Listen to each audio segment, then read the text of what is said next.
મિત્રો, આજે આપણે વાત કરવાના છીએ ચૂંટણી કાર્ડ ધારકો માટે મતદાન યાદીમાં તેમનું નામ છે કે નહીં એ તમે જાતે જ ઓનલાઈન કઈ રીતે ચેક કરી શકો તો એના વિશે સંપૂર્ણ માહિતી તમને આ વિડીયોની અંદર આપવાની છે, તો વિડીયોને પૂરો જોવા વિનંતી। જો તમને આ વિડીયો ગમે તો લાઈક કરજો, તમારા મિત્રો સુધી શેર કરજો અને ચેનલને સબસ્ક્રાઇબ કરી લેજો જેથી આવી કોઈ પણ માહિતી આપ સુધી પહોંચતી રહે। તો ચાલો શરૂ કરીએ। મિત્રો, સૌપ્રથમ તો તમારે કોઈ એક બ્રાઉઝર ઓપન કરી અને એમાં સર્ચ કરાવવાનું છે વોટર ECI। જેવું તમે સર્ચ કરાવશો એટલે તમને પહેલી જે વેબસાઇટ છે એ જોવા મળશે voters.eci.gov.in। આ વેબસાઇટ ઉપર તમારે ક્લિક કરી દેવાનું રહેશે। મિત્રો, જેવું તમે ક્લિક કરશો એટલે આ પ્રકારે વેબસાઇટ છે એ તમને જોવા મળશે। અહીં તમે જોઈ શકો છો જનરલ ઇલેક્શન 2024 મતદાતા સેવા પોર્ટલ, આ પ્રકારે તમને છે એ આ પોર્ટલ ઓપન થતું જોવા મળશે।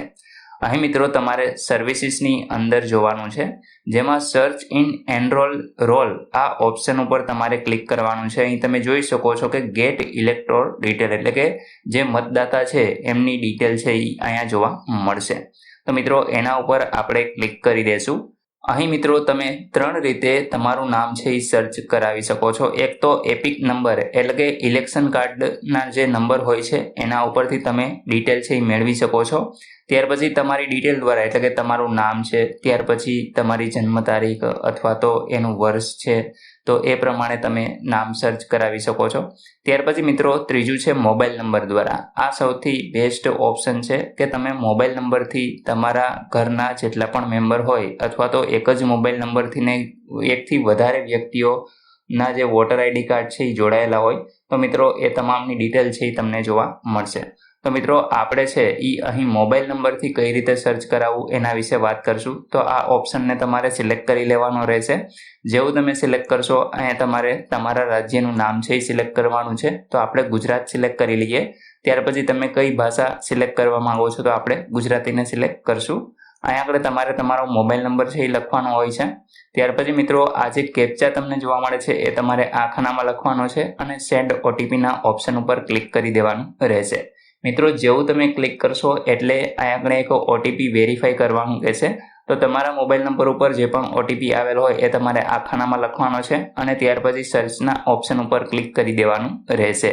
જો તમારી પાસે મોબાઈલ નંબર ન હોય તો તમે મિત્રો ડિટેલથી પણ સર્ચ કરાવી શકો છો અથવા તો તમારા વોટર આઈડી કાર્ડ નંબરથી પણ તમે સર્ચ કરાવી શકો છો।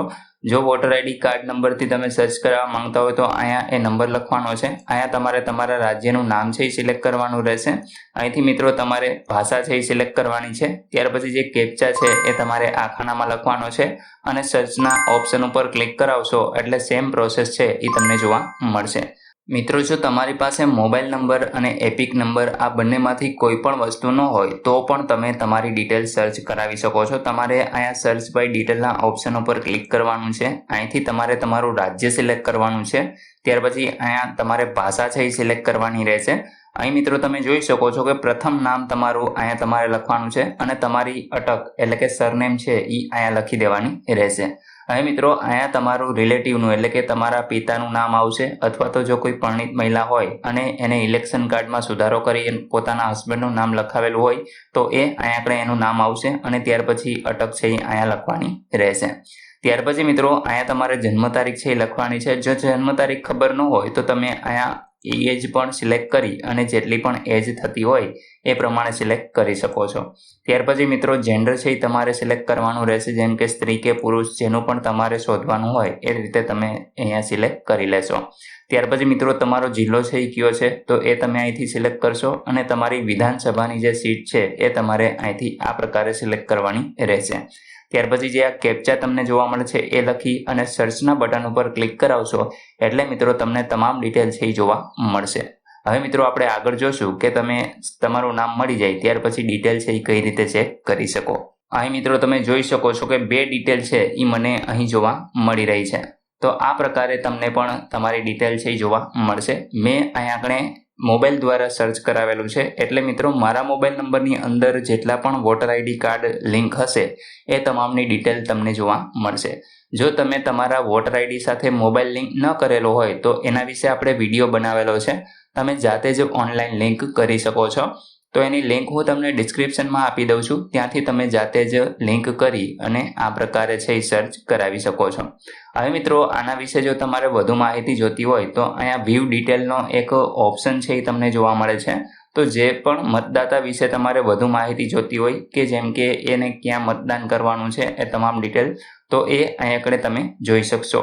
મિત્રો જેવું તમે વ્યૂ ડિટેલ કરશો અહીં તમે જોશો કે તમારું નામ તમને જોવા મળશે, તમારા પિતાનું નામ, ત્યાર પછી અહીં આગળ તમારો એપિક નંબર, એજ એટલે કે ઉંમર, ત્યાર પછી જાતિ, ત્યાર પછી મિત્રો તમારો જે વિધાનસભા મતદાર વિસ્તાર છે એની સીટ છે એ અહીંયા તમને જોવા મળશે. ત્યાર પછી મતદાન મથક એટલે કે તમે કઈ શાળામાં અથવા તો કઈ જગ્યાએ તમારે મતદાન છે એ કરવાનું હોય છે.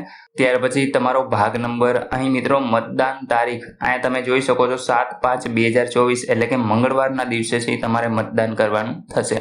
તો આ પ્રકારે તમામ જે ડિટેલ છે એ મિત્રો તમે જોઈ શકશો અને મતદાર માહિતી છાપો એટલે કે તમે આની પ્રિન્ટ પણ મેળવી શકો છો. મિત્રો સિક્યુરિટી રીઝનના કારણે મેં અહીં અમુક માહિતી છે એ હાઇડ કરેલી છે. તો મિત્રો આશા રાખું છું કે આ વિડીયોની અંદર તમને તમામ માહિતી મળી ગઈ છે. તેમ છતાં પણ કોઈ પ્રશ્ન હોય તો તમે કોમેન્ટ દ્વારા પૂછી શકો છો. વિડીયોને લાઇક કરજો, તમારા મિત્રો સુધી શેર કરજો અને ચેનલને સબસ્ક્રાઇબ કરી લેજો, જેથી આવી કોઈ પણ માહિતી આપ સુધી પહોંચતી રહે. વિડીયો જોવા બદલ આપનો ખૂબ ખૂબ આભાર. મળીએ એક નવા વિડીયો સાથે, ત્યાં સુધી જય હિન્દ.